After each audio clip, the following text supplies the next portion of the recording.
Bonjour Paris. Quels sont les intérêts à monter une société sur Atlanta, en Géorgie, dans le sud des États-Unis, dans le Sunbelt, dans le sud profond? Eh bien, un intérêt évident est bien sûr le climat qui est agréable, il faut le dire. Une géographie très variée qui va du golfe du Mexique à la côte atlantique, aux montagnes Appalaches, c'est une évidence. Mis à part les périodes de grosse chaleur, au cœur de l'été, c'est une zone tempérée très agréable. Mais ce sont les coûts salariaux qui sont une considération à prendre en compte. Et ils sautent aux yeux, ils sont bas. Les coûts d'opération sont nettement inférieurs à ceux que rencontreraient les entrepreneurs français, privilégiant plus typiquement des villes comme San Francisco ou New York, qui sont devenues aussi chères, sinon plus chères parfois, que Paris ou les grandes métropoles européennes. Atlanta s'est développée une communauté d'expatriés, d'expats très importante, regroupant la plupart des pays européens et bien sûr la France, qui est fort bien représentée. La qualité, la diversité des cadres et des entrepreneurs présents dans la grande métropole, qui elle s'élève à plus de 5,5 millions d'habitants, est tout à fait surprenante pour les nouveaux venus, mais parfois pour les gens qui sont des autochtones. On trouve aussi des quartiers généraux, des grandes boîtes, des grosses boîtes comme Coca-Cola, Delta, Porsche et l'alliance d'Air France qui permettent d'ailleurs de relier la ville d'Atlanta à Paris d'une façon rapide et efficace avec un vol régulier de courte durée vers l'Amérique du Nord. Bien évidemment, l'ensemble portuaire d'Atlanta se positionne parmi les tout premiers aéroports du monde, desservant l'ensemble des États-Unis, dont le gros du marché de plus de 300 millions de consommateurs, qui est à 1 heure, 2 heures d'aile, 2 heures de vol. Ce qui est un des avantages traditionnels du choix d'Atlanta, pour beaucoup d'ailleurs. Et comme localisation, c'est donc une stratégie pour y mettre un bureau de représentation ou un quartier général, qui est une excellente stratégie. Vous avez aussi une très belle brochette d'universités, certaines de grands renoms, cela doit être souligné, parmi lesquelles on trouve Georgia Tech, l'université Emory, entre autres. Une très grosse population estudiantine, facilement plus de 150 000 étudiants, des laboratoires de recherche au sein de toutes ces universités, en prise directe avec le monde industriel, selon les meilleures traditions américaines. Mais il y a des problèmes majeurs qu'un entrepreneur peut rencontrer à Atlanta. Peut-être que l'écosystème lui-même, dans le domaine des hautes technologies, que l'on trouve dans le Silicon Valley, en Californie, n'est pas aussi développé, et qu'il n'y a pas assez de capital risqueur sur place. Pas encore de pôles de taille continentale, mais ils sont en pleine éclosion, et les entreprises présentes ne pourront qu'en profiter.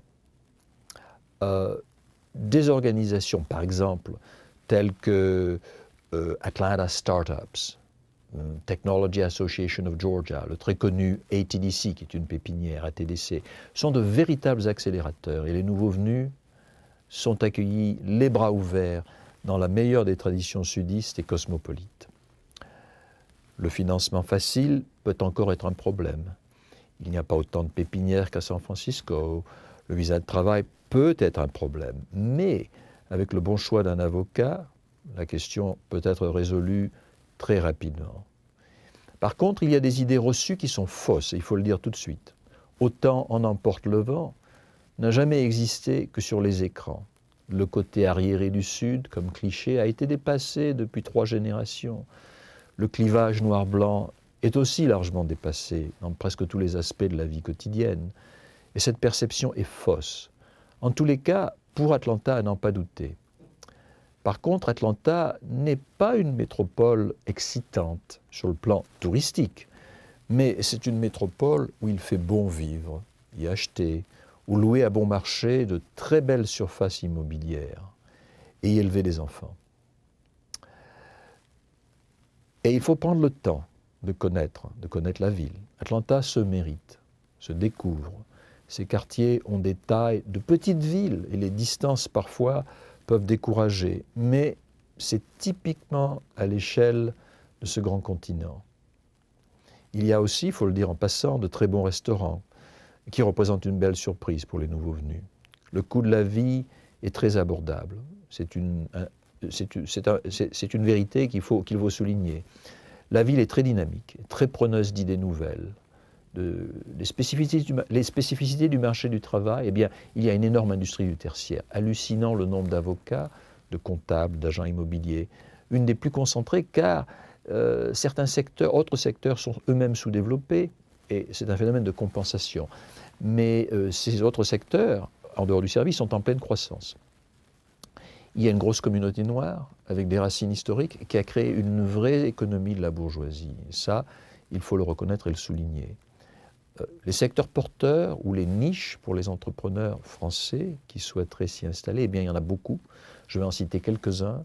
Le service à la personne, mais alors attention de ne pas se faire piéger dans les secteurs historiquement français, les vins ou la boulangerie, mais on peut y réussir avec des approches très ciblées, car la concurrence est féroce dans ces domaines-là.